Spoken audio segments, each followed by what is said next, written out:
Bismillahirrahmanirrahim. Assalamu alaikum wa rahmatullahi wa barakatuh. Good morning to all of you. Thank you very much, our moderator and every member of different faith, and especially the International Institute of Advance Islamic Studies to have such an event where we need it the most. As our moderator have introduced me, my name is Mohammad Noor. I am a Rohingya. I was born a stateless, and I know how it feels like to be a stateless and not to be recognized anywhere, so that you are off the radar. Going to a school, going to a hospital, going to any institution is a project by itself because you can't access, where millions and millions of people take it for granted. So having the duration time, I will divide a few things here. Of course, Mr. Richard has explained in a global context what is refugee and how it all comes together and how it all formulates how all we need to be taken care of. I'm going to go into a specific problem which is faced by the Rohingyas. I'm very sure there are our brothers facing in Syria, in Palestine, in Iraq and Kashmir and so on everywhere. So Rohingyas are basically now been made stateless for the last 3 to 4 decades, which has led to many different problems that a lot of people might not actually realize it. So there is a difference between a refugee and a stateless. A refugee is a person who just came or across the border from a persecution or from a life-threatening situation, and now he needs of shelter, food, health, and so on. A stateless person is a product of the refugee itself, like those people who long ago went out from Burma, like those people who migrated to Malaysia, to Bangladesh, to Saudi Arabia, to Thailand, and their children are born there, and their children are born there. So they are not directly in need of any like shelter, house and all this, but they are stateless. So Rohingyas are now facing a multi-generation statelessness, which is not being addressed in many contexts. So one of the arguments that I would like to present here is that the international community, the NGOs and all this, trying to pressure Burmese government to take the people that came out from Burma. What about the people that born in Malaysia? What about the people born in Saudi Arabia? So Burma is not even willing to accept those people who born on Burmese land or who just came out 2 months ago from Burma. So they are just willing to take the media bullet, for a couple of another decades maybe, so to eradicate all those people who born in Burma. And now the problem now will be on those people who born in Saudi Arabia, who born in India, who born in Thailand, who born in Malaysia. They will say, this is your problem, it might come. So the worst is about to come more. I know Rohingya situation is in the worst situation, but it's not going to end there. It's going to come more and more. So this is one where a community, a multi-generation statelessness people have been deprived from education, from healthcare, and so on. So these communities are literally made to be survived on handouts, on helping on other hands. So this is not a sustainable solution. We need to empower Rohingya people. We need to empower them, bring them into financial inclusion so that they can actually work by themselves. So as today you can see, most of the Rohingya fathers have to beg to feed their children. This is not a dignified way of living. A dignified way of living is to give them an opportunity like the others so that they can have a dignified life, they can earn their living with a dignified way so they feed their children, then they can look into the future of the children. So today we are now in a phase of almost third generation of statelessness. There are people in Saudi Arabia, more than 300,000 Rohingyas. There are more than 40,000 in India, and over 1.3 million people in Bangladesh. And then we over roughly 150,000 here in Malaysia and in Thailand and in many. And many of the Rohingyas now, according to our estimate in different countries, there are more than 40,000 Rohingyas are locked up outside Burma, in the detention camp, in the refugee camps, in prisons because of the passport, because of the document. So there's a multi-layer problem that is really exists. We really need to look into it. So it's one of, and it's one of the most devastating situation that Rohingya face.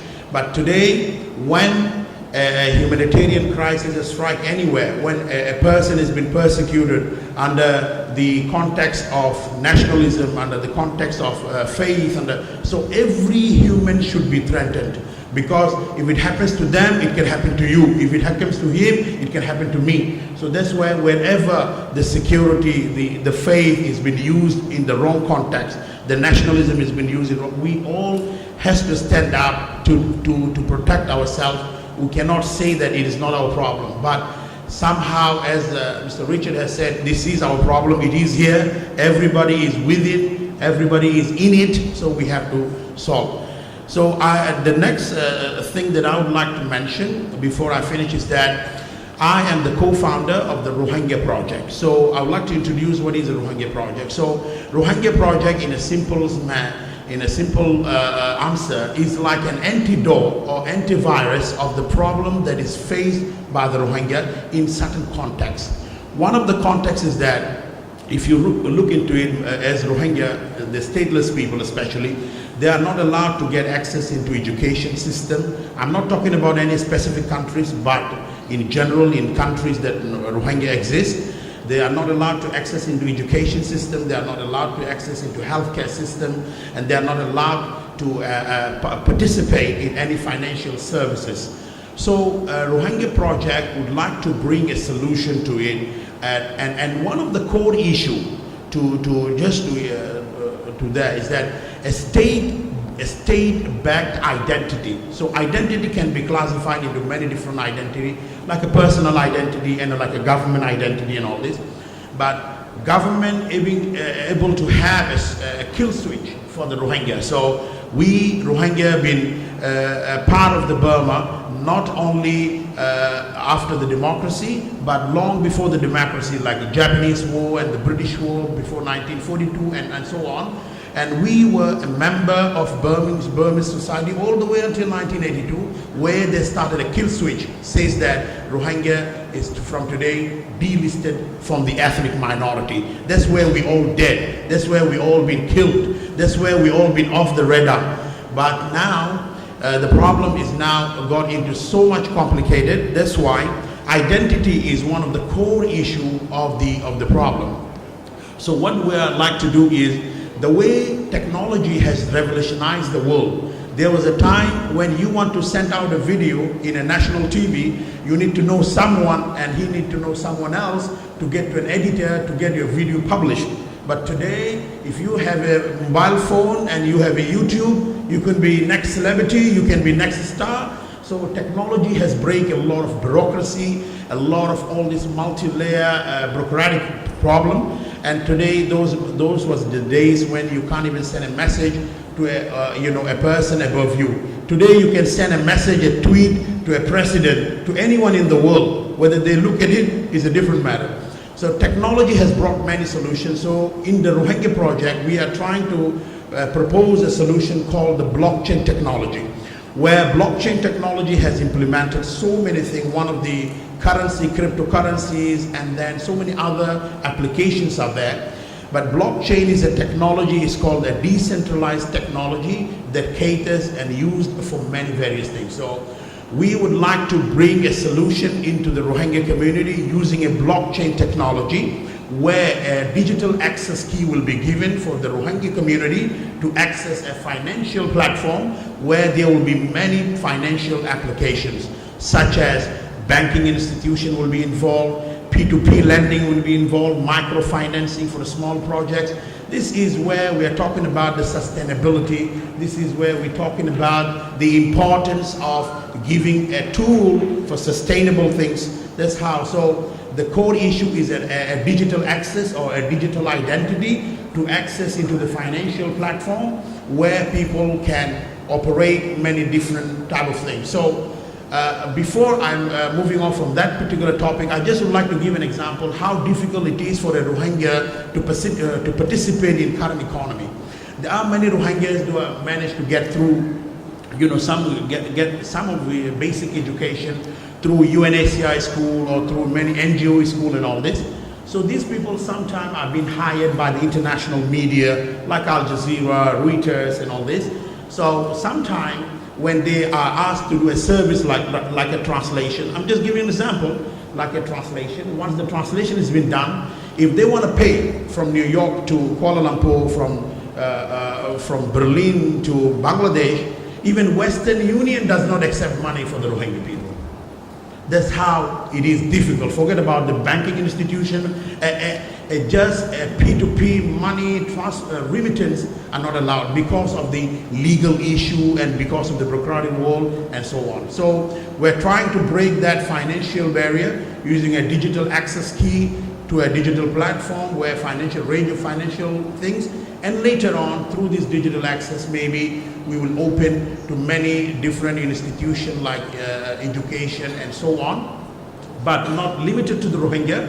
Once we are done with the Rohingya project, there are many other stateless people, our brothers and sisters all across the globe, where we would like to give this open source solution to the rest of the world where refugee can participate, where stateless people can participate. So I'd like to end. So this is the project is all about. If you want to know more, maybe we can talk after the session. But I would like to end with a few words, which is very important. Every religion is like a flower, and these flowers should not be, smashed because you don't like it, because this faith doesn't like that faith. So it's like God has created this beautiful garden, and each religion is a flower of a different color and smell and shape. So to make a garden, you do not need just leaves, but you need different type of flowers and colors and shapes. So we are the flowers of that garden, and we are the guardians. So we need to guard our garden so that this can prosper for our next generation. Thank you very much.